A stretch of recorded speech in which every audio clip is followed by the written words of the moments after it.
This is K.M. Weiland, and you're listening to the 210th episode of the Wordplay Podcast. The big news this week is that, ta-da, I have 2 brand spanking new websites.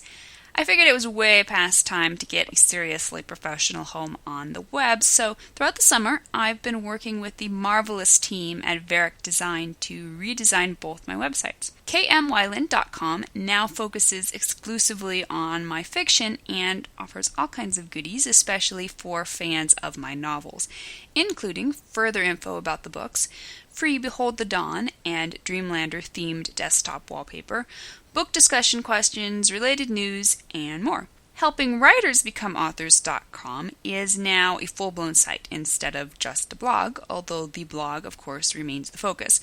I hope you'll enjoy these sparkly new designs and find both sites easier to navigate and use. I am just thrilled with how they turned out and already having lots of fun planning new additions. So be sure to drop by and let me know what you think. How to make sure your story lives up to every last bit of its potential. The latest post in the video series on my blog talks about how Guillermo del Toro's blockbuster Pacific Rim aced its story's mission statement and how your book can too. To watch it, visit my website at helpingwritersbecomeauthors.com. New videos are posted every Wednesday. And now, I hope you enjoyed this week's podcast entitled 6 Must-Know Tricks for Getting to Know Your Characters. Many a poor plot has been forgiven thanks to its amazing characters. Dynamic, realistic, relatable characters pull readers in, open their eyes, and steal their hearts. Most of us don't start writing until we've come up with a character we just adore. But how can we make sure this character will also be adored by our readers? Writers have to do more than just love their characters. We have to know them down to their cores and understand how to flesh them out in the pages of our books. A while back, a word player asked me how I got to know my characters from conception all the way through the first draft. So today, let's take a look. 1. Conception. Listen. Most of my protagonists come to me more or less fully grown. I get an image of them in my head and a sense of their personality or driving goal.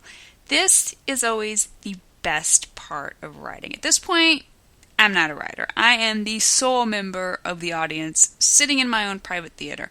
I chomp my popcorn and watch enthralled to see what this fascinating person is going to end up doing. This early period of gathering ideas can last several years, and during this time, especially at the very beginning, I try very hard not to overanalyze. I'm not in control. I don't want to be in control. This is the part of the process in which my subconscious gets to have free rein. I don't think too much about what kind of character would be good for a story or what kind of a plot I need to create to make a killer book. If I push too hard, I lose the magic. As my ideas begin to solidify a little bit, I will write a brief summary of the story just so I don't forget important details down the road, but that's pretty much the only note-taking I do at this point. I do, however, try to name my characters as quickly as possible since names inevitably influence the character's personality. 2. Casting. Search. One of my guilty, if highly useful, pleasures is casting my characters. I do this as much for fun as anything, but in truth, nothing does more to solidify and bring a character to life than assigning him a flesh and blood body with associated mannerisms. Is this cheating just a little bit? Maybe, but it works and it's fun, so who cares? Sometimes I will know instantly who to cast as a particular character. Other times I will have to wait it out and try on different actors until I find the one who best embodies my character. Sometimes I'm never able to find just one actor to embody my character. Chris Redson in my fantasy Dreamlander went through at least 5 actors. 3. General sketches. Organize. Once I'm ready to actually start writing my story, I sit down to write out my outline, starting with what I call general sketches. You can read more on that in my book, Outlining Your Novel, Map Your Way to Success. This early stage of the outline is where I write down everything I already know about my story, and particularly my characters. For example, in outlining my historical Behold the Dawn, I knew the main character, Marcus Annan, was a knight. I knew he was physically powerful, I knew he was haunted by his past, and I knew he would be redeemed. Once I had all that written down in front of me, I could step back and figure out what blanks still needed to be filled in. I started connecting the dots, asking what-if questions, and digging deeper into both his backstory and the main story until suddenly I was looking at some solid story ideas. 4. Character interview. Analyze. Once I've finished my general sketches and have a basic idea of the plot, I stop and interview all my characters. Over the years, I've created an extensive list of questions to ask myself about my characters. Everything from their date of birth, to their deepest regrets, to their defining moments. You can find some of these questions in my free ebook, Crafting Unforgettable Characters, and all of them in Outlining Your Novel. Up to now, I've had a definite idea of who my character is, but the details are still pretty patchy. This is where I solidify my knowledge into facts. I learn what makes my character the way he is, what drives him to accomplish his goals, and what fears and misconceptions are holding him back. I also explore minutiae such as favorite foods, colors, pastimes, etc. Most of that stuff won't end up in the book, but it's handy to have it in the back of my head in case I do end up needing it. Plus, of course, every little fact influences my overall perception of my character and my ability to represent him. 5. Outline. Discover. With the character interview in my rearview mirror, I then dive into the outline itself.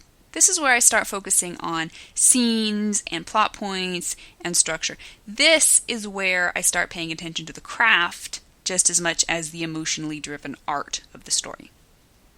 At this point, I know who I want my character to be and how I want the story to play out.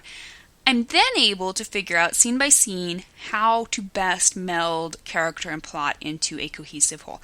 As I go, I begin to see my character in action, and my understanding of him will inevitably continue to grow. Sometimes things I wrote down in the interview section will turn out to be wrong, and I'll have to make changes on the fly. But for the most part, the character is now pretty solid in my mind. 6. First draft. Let go. Finally, I'm ready to dive in and start the first draft. I'm fully prepared. I know my character front and back. I know the path he's going to be walking in the plot. And yet, this is also where my perception of everything changes. Even with all that preparation creating a solid foundation under my feet, the first draft never turns out exactly as I think it will. Not until I actually start writing from the character's perspective and get to hear his voice do I really understand him. His essence on the page is never completely what I think it will be. I've chronicled him and molded him for years, but only now do I truly get to understand him. This is the point where I have to let go of all my left brain logic and just let this character flow straight from my subconscious and onto the page. If I try to dam that flow or take charge with my conscious brain, things often get messy. I have to give this character the space to be who he is, or else what's the point, right? Writers all have slightly different processes for preparing for and creating their first drafts. This is truest of character creation. What I've shared here is how my characters are born. How yours come to life may be entirely different, but I hope you're able to glean some new ideas from my journey with my boys and girls. Thank you for listening to the Wordplay Podcast. To read a transcript of this episode, you can visit my website at helpingwritersbecomeauthors.com.